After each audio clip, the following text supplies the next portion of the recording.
Hello everyone and welcome again to psycho. Uttarakhand level stand तथा head constable के लिए हम प्रैक्टिस सेट लगा रहे थे। आज की इस वीडियो में हम पांचवा प्रैक्टिस सेट लगाएंगे जो कि होगा ग्रेविटेशनल चैप्टर से।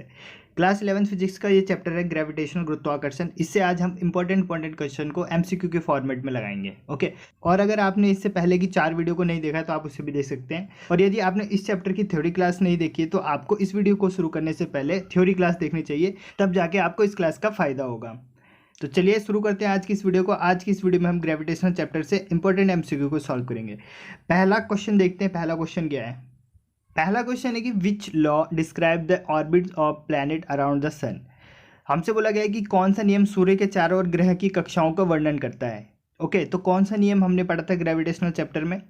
केपलर के 3 लॉ थे, 3 लॉ पढ़े थे हमने। कौन कौन से नियम दिए थे वो मैं यहाँ पे नहीं बता रहा हूँ क्योंकि मैंने आपको थ्योरी वाली क्लासेस में ऑलरेडी अच्छे से एक्सप्लेन किया था। ओके, इसका आंसर हो गया सी।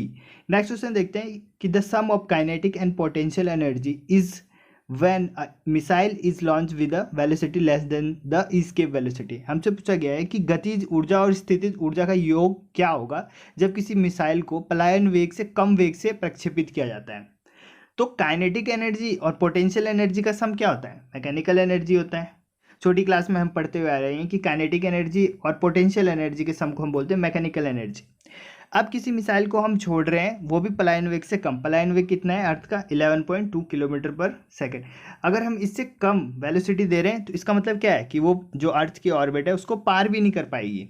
ओके, अर्थ के ऑर्बिट को पार भी नहीं कर पाएगी, यानी जो उसका पोटेंशियल एनर्जी और काइनेटिक एनर्जी इन दोनों का अगर सम करेंगे, मैकेनिकल एनर्जी आएगी, यांत्रिक ऊर्जा आएगी। वो कैसी आएगी? नेगेटिव आएगी। नेगेटिव क्यों आएगी? क्योंकि उसने अर्थ के ऑर्बिट को क्रॉस ही नहीं कर पाया। वो क्यों नहीं कर पाया? क्योंकि जो उसका वेलोसिटी है वो इसके वेलोसिटी से भी कम है। ओके, तो इस कंडीशन में उसका जो काइनेटिक एनर्जी और पोटेंशियल एनर्जी का जब हम सम करेंगे यानी मैकेनिकल एनर्जी निकालेंगे तो वो कैसा होगा? नेगेटिव होगा। ओके, अगर वो पॉजिटिव होता तो ईस के वेलोसिटी से ज़्यादा उसकी वेलोसिटी होती है और वो अर्थ के ऑर्बिट को पार कर जाता।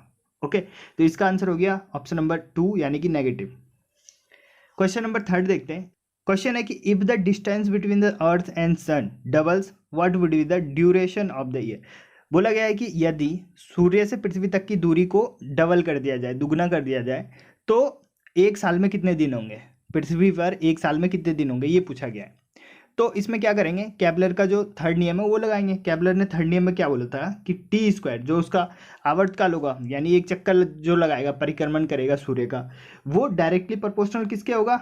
आर क्यूब के। आर क्या था यहाँ पे? सूर्य से पृथ्वी तक की दूरी या फिर सूर्य से ग्रह तक की दूरी। उसने बोला कि हम इसको क्या कर देंगे, क्या करना है, इसको डबल कर देंगे। ओके, तो पूछा गया है कि टाइम कितना लगेगा, मतलब एक साल में कितना टाइम, एक साल में कितने दिन होंगे ये पूछा गया है। ओके, टाइम पीरियड कितना होगा। ओके, देखिए इसको कैसे करते हैं फिर।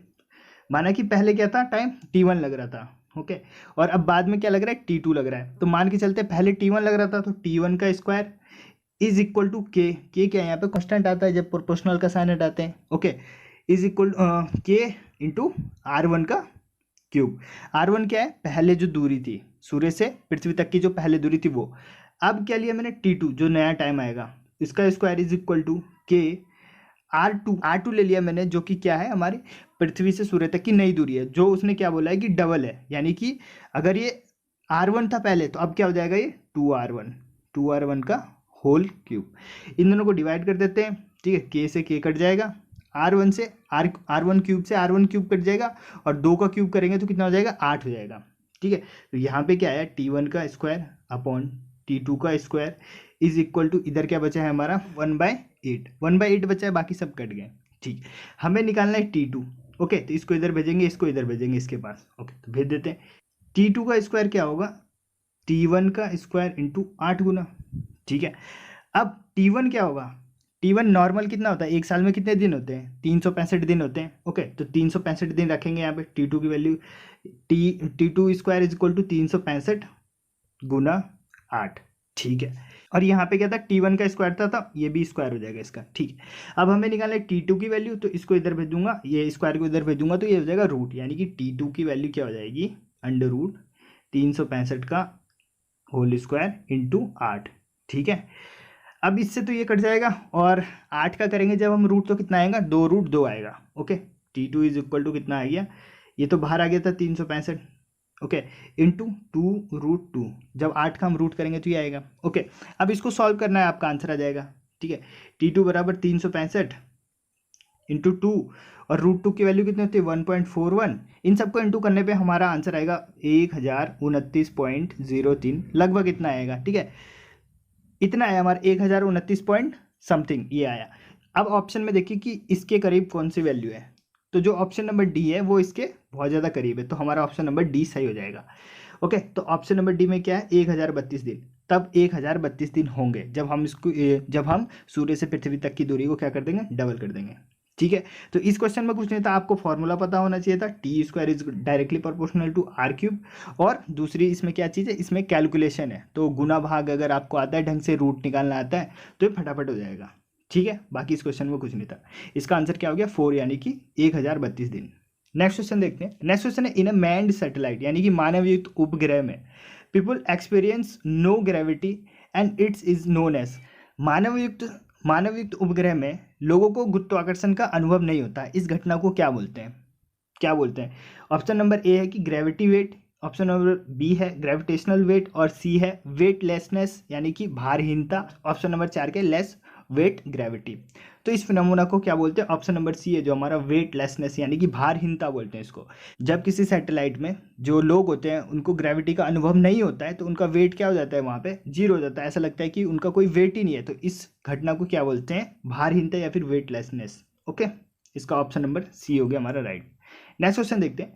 The satellite having the same time period of the revolution as that of the earth is called, यानी कि बोला गया है पृथ्वी के समान परिक्रमण काल वाले उपग्रह को क्या कहा जाता है। तो मैंने आपको थ्योरी वाली क्लास में 2 सैटेलाइट के बारे में पढ़ाया था, 2 उपग्रह के बारे में।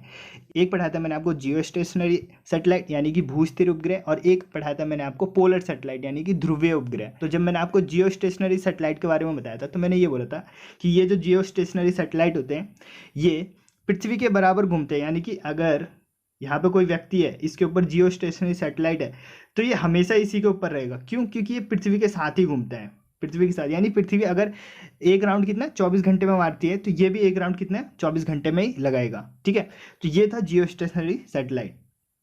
तो क्वेश्चन में यही बोला गया है कि पृथ्वी के समान परिक्रमण है उसका, यानी रेवोल्यूशन सेम है पृथ्वी का, तो उसको क्या बोलेंगे हम, जियो स्टेशनरी सैटेलाइट। और दूसरी टाइप की सैटेलाइट कौन सी थी, पोलर वाली, ये नॉर्थ पोल होता है, ये साउथ पोल, जो पोल के अनुदिश घूमते हैं ऐसे, और इनकी हाइट कम होती है। जियो स्टेशनरी सैटेलाइट की हाइट ज़्यादा होती है। ठीक है, अभी आगे क्वेश्चन आएगा कितनी होती है वो बता दूंगा। और पोलर सैटेलाइट क्या होता है, इसकी हाइट कम होती है और ये पोल के अनुदिश यानी नॉर्थ से साउथ ऐसे घूमते हैं। ठीक है, इस टाइप से घूमते हैं।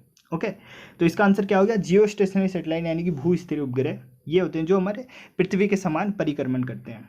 ओके, नेक्स्ट क्वेश्चन है, a body weight 500 newton on the surface of earth, how much would it weigh half way below the surface of the अर्थ।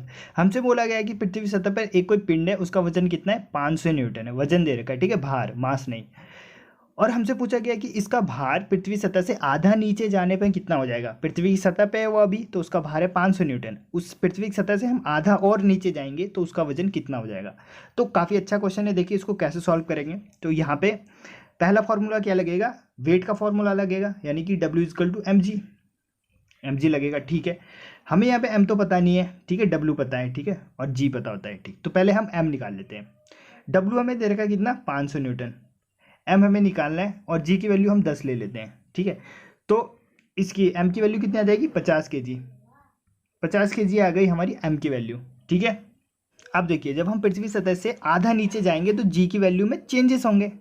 उसके लिए मैंने आपको क्या फॉर्मूला बताया था, G' = G1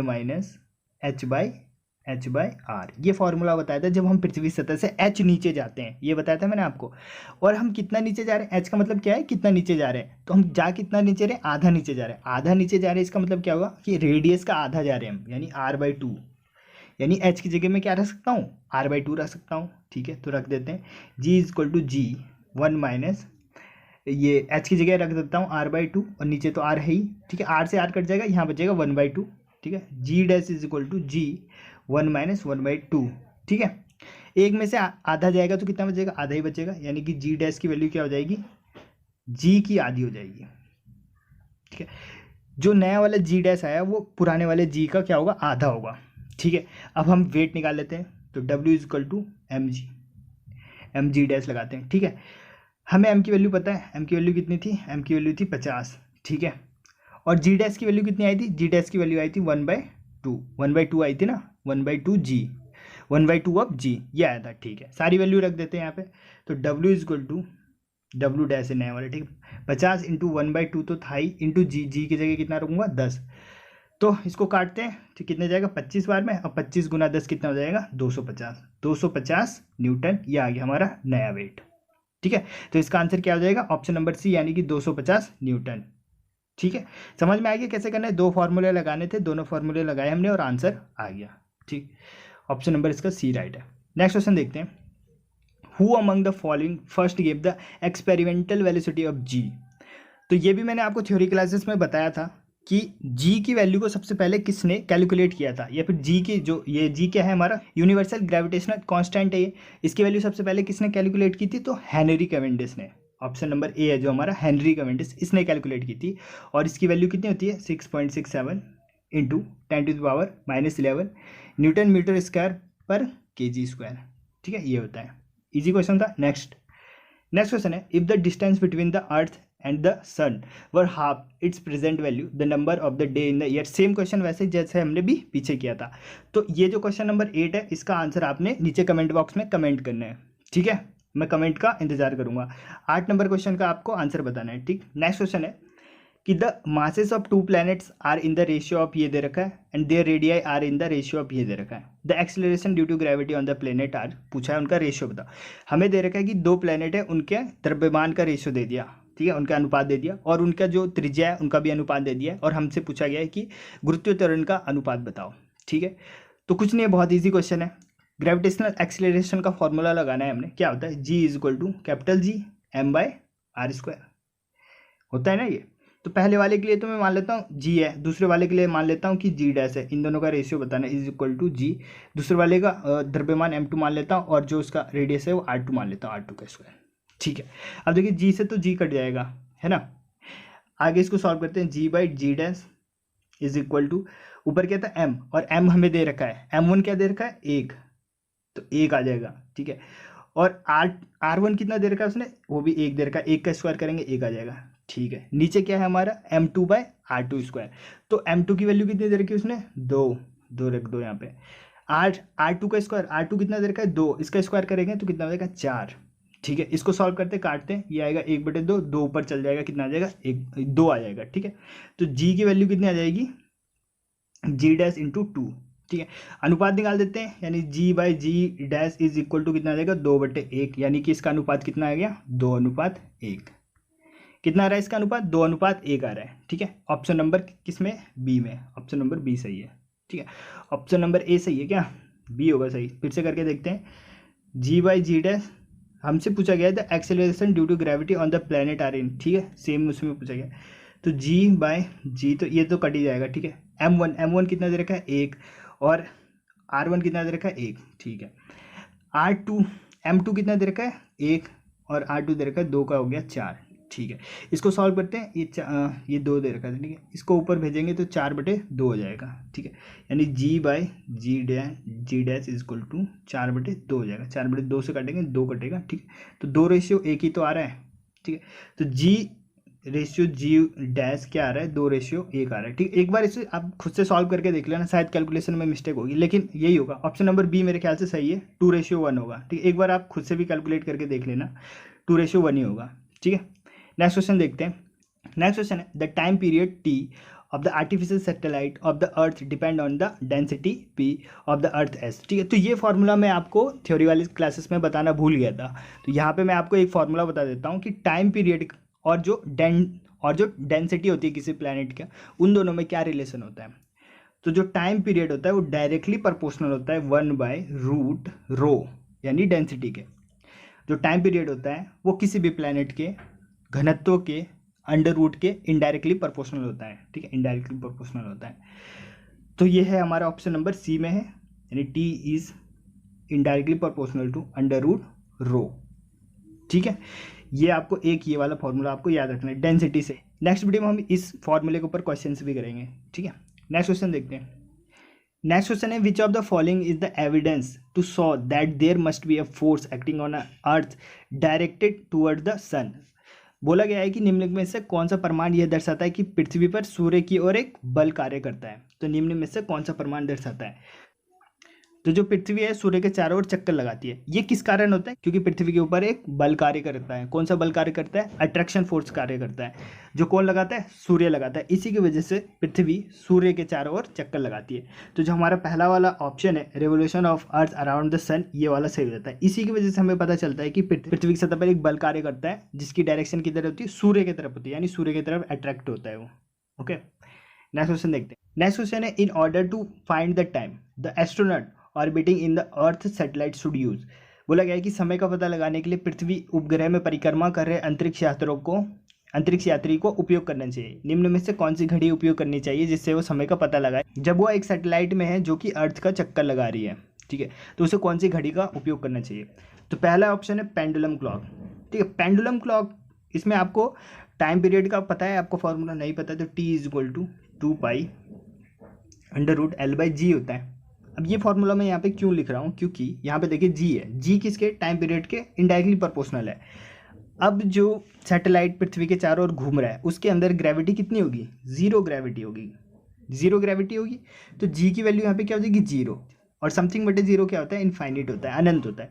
तो टी की वैल्यू क्या हो जाएगी, अनंत आ जाएगी, जो कि इम्पॉसिबल है। ठीक है, दूसरा देखिए a watch having a hair spring to keep it going. पहले मैं आपको पेंडुलम क्लॉक और जो हेयर स्प्रिंग है ना, ये दोनों बता देता हूँ कौन कौन सी घड़ी होती है। देखिए ये पेंडुलम क्लॉक है, जो इसमें ये नीचे लगा हुआ है पेंडुलम, ये घूमता रहता है इधर उधर। ठीक है, और ये जो दूसरा आपको फोटो दिख रहा है ये है आपका स्प्रिंग वाली घड़ी। स्प्रिंग वाली में क्या होता है, बीच में एक स्प्रिंग होता है जिससे हम क्या बोलते हैं, पोटेंशियल एनर्जी जनरेट करते हैं। जैसे खिलौने होते हैं ना, उसमें हम चाबी डाल देते हैं, उसके बाद वो चलने लग जाता है। उसमें क्या करते हैं, स्प्रिंग मैकेनिज्म का यूज़ करते हैं। तो घड़ी में भी ऐसी स्प्रिंग वाला होता है जिसकी वजह से वो घूमता है। ठीक, तो ये तो स्प्रिंग वाला हो गया और ये पेंडुलम वाला हो गया। तो पेंडुलम वाला नहीं हो सकता, क्यों नहीं हो सकता, क्योंकि वह जी पे डिपेंड कर रहा है और जी यहाँ पे क्या है, जीरो है, इसलिए पेंडुलम क्लॉक का यूज़ करना बेकार होगा। हम किसको यूज़ करेंगे, a watch having a hair spring to keep it going.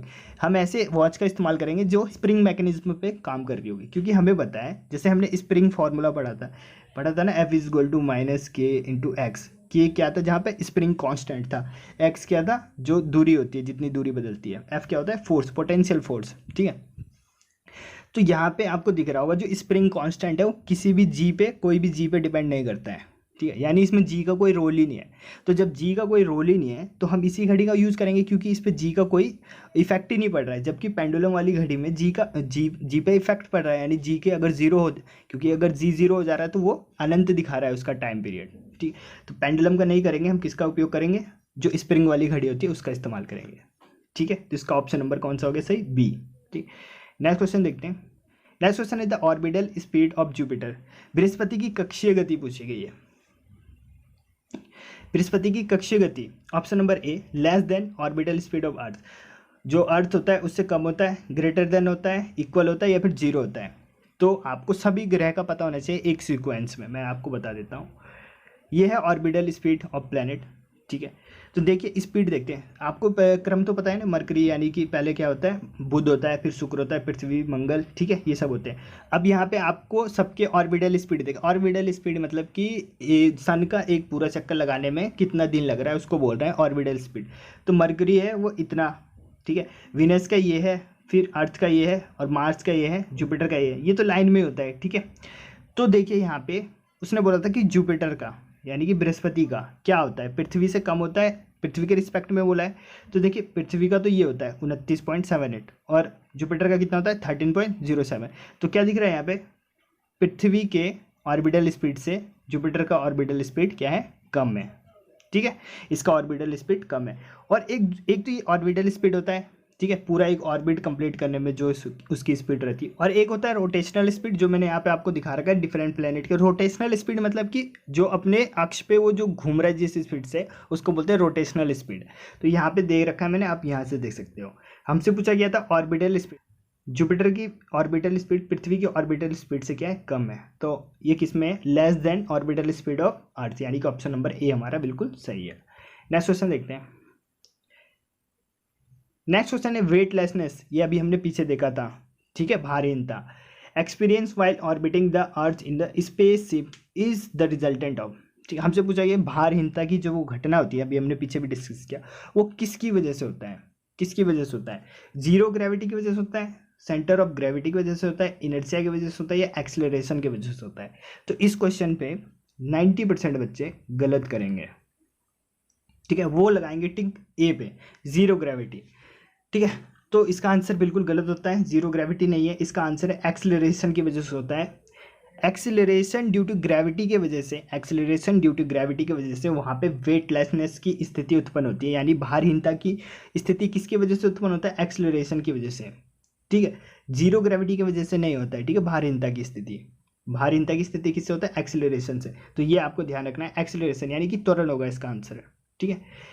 Next question है the sky appear black to an astronaut in a spaceship, it is so because, अंतरिक्ष यान में बैठे अंतरिक्ष यात्री को आकाश का रंग कैसा दिखाई देता है? काला दिखाई देता है, ऐसा क्यों दिखाई देता है? ठीक, तो काफ़ी आसान क्वेश्चन है और बहुत ज़्यादा पूछा जाता है एग्जाम में। क्यों दिखाई देता है? देखिए, पहली बात तो जैसे हमें आसमान का रंग नीला क्यों दिखाई देता है, पहले तो ये पता होना चाहिए, क्योंकि जो हमारा वायुमंडल है, वायुमंडल एक तो हमारी पृथ्वी पर वायुमंडल है, और वायुमंडल में क्या है? छोटे छोटे पार्टिकल्स होते हैं, वो छोटे छोटे कण क्या करते हैं? उसका स्कैटरिंग कर देते हैं, फैला देते हैं, और फैलाने से ही क्या होता है? जो आकाश का रंग होता है नीला दिखाई देता है। ये मैंने आपको पहले भी बताया था कि नीला ही कलर क्यों ज़्यादा फैलता है, ये सब मैं आपको पहले बता चुका हूँ। बस हमें यहाँ ये डिस्कस करना है कि वायुमंडल पाया जाता है, वायुमंडल में क्या होता है? छोटे छोटे कण होते हैं, वो छोटे छोटे कण क्या करते हैं? जो सूर्य की जो किरण होती है, श्वेत प्रकाश जिसे बोलते हैं, उसको वो क्या करते हैं? स्कैटर कर देते हैं, फैला देते हैं, ठीक है। तो उसकी वजह से हमें आकाश का रंग नीला दिखाई देता है। अब अंतरिक्ष यात्री को, अंतरिक्ष यानी कि जो स्पेस है, वो काला क्यों दिखाई देगा? क्योंकि वहाँ पे कोई भी वायुमंडल नहीं पाया जाता, वायुमंडल नहीं पाया जा रहा है, यानी वहाँ पे कोई भी मॉलिक्यूल्स नहीं है, छोटे छोटे छोटे छोटे मॉलिक्यूल्स नहीं है। इसका मतलब क्या है कि वहाँ पे जो प्रकाश है उसको फैलाने के लिए कुछ है ही नहीं वहाँ पे, तो प्रकाश फैलेगी नहीं वहाँ पे, तो क्या सब कुछ काला ही तो दिखेगा। वैक्यूम है वहाँ पे, वैक्यूम यानी कुछ भी नहीं है वहाँ पे, तो कुछ भी नहीं है, तो वो प्रकाश को फैला ही नहीं पाएंगे, प्रकाश को फैला नहीं पाएंगे, तो वहाँ पे क्या होगा? ब्लैक होगा, बिल्कुल काला होगा, ठीक है। तो इसका आंसर क्या हो जाएगा? ऑप्शन नंबर ए क्या है? सराउंडिंग मीडियम ऑब्जर्व, ये गलत हो गया। ऑप्शन नंबर सी है सराउंडिंग हैज नो एटमोस्फेयर, ठीक है, वहाँ पे कोई भी वातावरण नहीं होता, एटमोस्फेयर नहीं प्रेजेंट होता, इसलिए, ठीक है, ऑप्शन नंबर सी इसका राइट हो गया। नेक्स्ट क्वेश्चन देखते हैं। नेक्स्ट क्वेश्चन है, a satellite appear to be at the rest when seen from the equator, its height from the earth surface is nearly, ठीक है। तो इसी क्वेश्चन को फिर से घुमा के पूछ लिया गया है कि भूमध्य रेखा से देखने पर उपग्रह विराम अवस्था में प्रतीत होता है। जो मैंने आपको अभी बताया कि एक दो सैटेलाइट होते हैं, दो प्रकार के, एक होता है जियो स्टेशनरी, एक होता है पोलर सैटेलाइट। जियो स्टेशनरी सैटेलाइट मैंने क्या बोला था आपको कि यदि आप पृथ्वी सतह पर यहाँ पे हो और इसके सामने, आपके सामने ऊपर में ही जियो स्टेशनरी सैटेलाइट है, तो हमेशा आपके सामने ही रहेगा। यही इसने क्वेश्चन में भी बोला है कि उसे हमेशा अपने ऊपर ही दिखाई देता है। तो वो सैटेलाइट कितनी ऊंचाई पे होगा? तो ये पहली बात, कौन सा सैटेलाइट होगा? ये जियो स्टेशनरी सैटेलाइट होगा। और जियो स्टेशनरी सैटेलाइट को हम कितनी दूरी पे स्थापित करते हैं? तो इसे करते हैं 35,800 से लेके 38,000 तक, 38,000 किलोमीटर तक, ठीक है। 35,800 किलोमीटर से लेके 38,000 किलोमीटर, अगर ये आपके ऑप्शन में दिख जाए ये दूरी, तो तो आपको उसके साथ जाना है। तो ऑप्शन में देखते हैं इसके करीब क्या है। 32,000 तो कम हो गया, 6400 देख के आपको कुछ याद आ रहा है? 6400 किलोमीटर, ये क्या है? पृथ्वी की त्रिज्या होती है, ठीक है। ऐसे आपको जब आपको कोई भी नंबर दिखे तो उसको याद करना है कि ये कहाँ पढ़ा था मैंने। तो जैसे मैंने अभी 6400 देखा तो मुझे याद आ गया कि पृथ्वी की त्रिज्या होती है। तो 3264 तो हो नहीं सकता, 35,800, ऑप्शन नंबर सी हमारा क्या हो जाएगा? आंसर हो जाएगा। और ये तो बहुत ज़्यादा हो गया, ऑप्शन नंबर डी। तो ऑप्शन नंबर सी हमारा बिल्कुल राइट होता है यहाँ पे। नेक्स्ट क्वेश्चन देखते हैं, Newton's universal law of gravitational applies to, Newton का गुरुत्वाकर्षण का जो सार्वत्रिक नियम है वो किस पे लागू होता है? छोटे वस्तु पे, बड़े वस्तु पे, दोनों पर, केवल ग्रह पे, किस पे लागू होता है? तो जो न्यूटन का जो नियम है ये सब पे लागू होता है, छोटा बड़ा, ठीक है, बौना जो भी हो, सब पे लगता है। तो both small and big bodies, जितने भी बॉडीज होती है ना, सब पे लगता है अट्रैक्शन फोर्स, ठीक है। न्यूटन ने क्या बोला था कि संसार में दो वस्तुएं हैं, उनमें क्या होता है? आकर्षण बल लगता है, जो क्या होता है? उन दोनों के द्रव्यमान के डायरेक्टली प्रोपोर्शनल होता है, और उन दोनों के बीच की दूरी के वर्ग के इनडायरेक्टली प्रोपोर्शनल होता है। ये बोला था न्यूटन ने, और यही होता है हमारा न्यूटन का गुरुत्वाकर्षण सार्वत्रिक नियम। तो ये किन बॉडीज पे लगता है? सभी प्रकार की बॉडी, स्मॉल और बिग, दोनों प्रकार की बॉडी पे लगता है। यानी ये ग्रह पे भी लग सकता है और इंसान पे भी लग सकता है। दो इंसानों के बीच में भी ये वाला नियम लगता है, न्यूटन का यूनिवर्सल लॉ ऑफ ग्रेविटेशन, ठीक है। इसका आंसर हो गया option number A. Option number A होगा इसका आंसर, ठीक है, दोनों पे लगता है, ठीक। नेक्स्ट क्वेश्चन देखते हैं। नेक्स्ट क्वेश्चन है द वैल्यू ऑफ जी वेरीज विद, जी का मान किसके साथ बदलता है। ओके, तो इस क्वेश्चन में भी बहुत सारे बच्चे गलती कर सकते हैं। जल्दीबाजी में वो पढ़ना ही भूल जाएंगे कि ये कैपिटल जी लिखा हुआ है, यहाँ पे स्मॉल जी नहीं लिखा हुआ है, ठीक है। कैपिटल जी और स्मॉल जी में बहुत बड़ा अंतर है। कैपिटल जी क्या है, एक कांस्टेंट है, ठीक है, यूनिवर्सल ग्रेविटेशनल कांस्टेंट, गुरुत्वीय सार्वत्रिक नियतांक, ठीक है, जिसकी वैल्यू कहीं भी चल जाए हम इस ब्रह्मांड में सब जगह एक ही होती है, और कितनी होती है 6.67 इंटू 10⁻⁻11 न्यूटन मीटर स्क्वायर पर केजी स्क्वायर, यही होता है। तो जो कैपिटल जी है इसकी वैल्यू कहीं भी चेंज नहीं होती है, ठीक है। तो ना तो यहाँ पे ना यहाँ कहीं भी चेंज नहीं होती, सब जगह क्या होती है, कांस्टेंट होती है, क्योंकि ये जी क्या है, कांस्टेंट वैल्यू।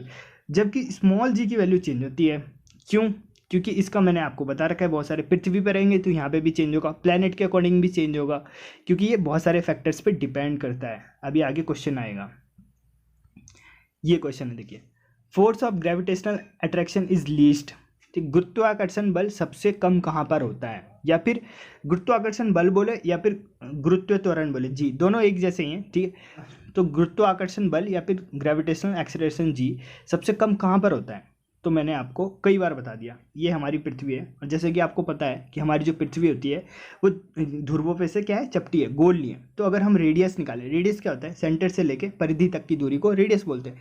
तो रेडियस निकालें, तो जब हम ये वाली रेडियस निकालेंगे तो ये क्या होगा, छोटी होगी एज कम्पेयर टू ये वाली रेडियस, जो भूमध्य रेखा वाली रेडियस होती है, और कितना कम होती है, लगभग 29 किलोमीटर कम होती है, ठीक है। इससे क्या होगा, देखिए एक चीज़ पता है आपको, g is equal to capital G m/r square होता है, यानी कि जी जो होता है वो इनडायरेक्टली प्रोपोर्शनल होता है आर स्क्वायर के, रेडियस के क्या होगा, वो इनडायरेक्टली प्रोपोर्शनल होगा, यानी रेडियस का मान जितना ज़्यादा होगा जी का मान उतना कम होगा, ठीक है। फिर से बनाता हूँ वो डायग्राम। भूमध्य रेखा पे क्या है, रेडियस ज़्यादा है, अगर यहाँ पे रेडियस ज़्यादा है इसका मतलब क्या होगा, जी का मान कम होगा, और ध्रुवों पे रेडियस कम है यहाँ, यानी कि यहाँ पे क्या होगा, जी का मान ज़्यादा होगा। तो भूमध्य रेखा पे क्या होगा, जी का मान कम होगा, ठीक है। और ये तो मैंने आपको बताया ग्रेविटेशनल एक्सेलरेशन, लेकिन उसने पूछा है गुरुत्वाकर्षण बल, तो इसमें भी आप ऐसे लगा सकते हो, क्योंकि आपको पता है कि गुरुत्वाकर्षण बल यानी कि F इज डायरेक्टली प्रोपोर्शनल होता है m1 m2 upon r square, यानी कि ये जो उन दोनों के बीच की दूरी होती है उसके क्या होता है, वर्ग के व्युत्क्रमानुपाती होती है, यानी कि अगर ये ज़्यादा होगा तो F की वैल्यू क्या होगी, कम होगी। तो यही सेम चीज़ यहाँ पे भी लग रही है, जो रेडियस है वो भूमध्य रेखा पे, इक्वेटर पे क्या है, ज़्यादा है, तो यहाँ पे क्या होगा, ये जो बल लगेगा वो कम लगेगा, और जो ध्रुव पे वहाँ पे क्या है, आर की वैल्यू क्या है, कम है, तो यहाँ पे एफ की वैल्यू क्या होगी, ज़्यादा होगी, तो ध्रुवों पे गुरुत्वाकर्षण बल ज़्यादा होगा। तो हमसे पूछा गया कि कम कहाँ पे होगा, तो भूमध्य रेखा पे होगा, ऑप्शन नंबर ए। क्यों होगा, क्योंकि भूमध्य रेखा पे रेडियस क्या होती है, ज़्यादा होती है, ठीक है। नेक्स्ट क्वेश्चन है where will the profitable to purchase 1 kilogram of sugar. इस क्वेश्चन का आंसर आपने देना है, ठीक है। क्वेश्चन में बोला गया कि 1 किलो चीनी खरीदना है हमें, तो कहाँ पे खरीदें कि हमारे लिए लाभदायक होगा। बहुत अच्छा क्वेश्चन है, और इसका जो कॉन्सेप्ट है वो पिछले वाले क्वेश्चन पे जो कॉन्सेप्ट लगा है सेम वही कॉन्सेप्ट है, ठीक है। तो आपने इसका आंसर बताना है। क्वेश्चन नंबर 8 और क्वेश्चन नंबर 20 इन दोनों का आंसर आपने कमेंट बॉक्स में कमेंट करना है। जब तक इन दोनों के आंसर मुझे नहीं मिल जाते मैं नेक्स्ट वीडियो नहीं बनाऊंगा, ठीक है। तो आपने क्वेश्चन नंबर 8 और क्वेश्चन नंबर 20 इन दोनों के आंसर कमेंट बॉक्स में कमेंट करना है, सबने करना है, एक ने नहीं करना है, सबने करना है, ठीक है। तभी जाके आपको नेक्स्ट वीडियो मिलेगी, ठीक है। तो थैंक यू एवरीवन, इस वीडियो को मैं यहीं पे खत्म करता हूँ। कमेंट के माध्यम से बताएं आपको ये वीडियो कैसे लगी। यदि आपने इस वीडियो से कुछ सीखा है तो इस वीडियो को लाइक करें। मिलते हैं नेक्स्ट वीडियो में। जय हिंद।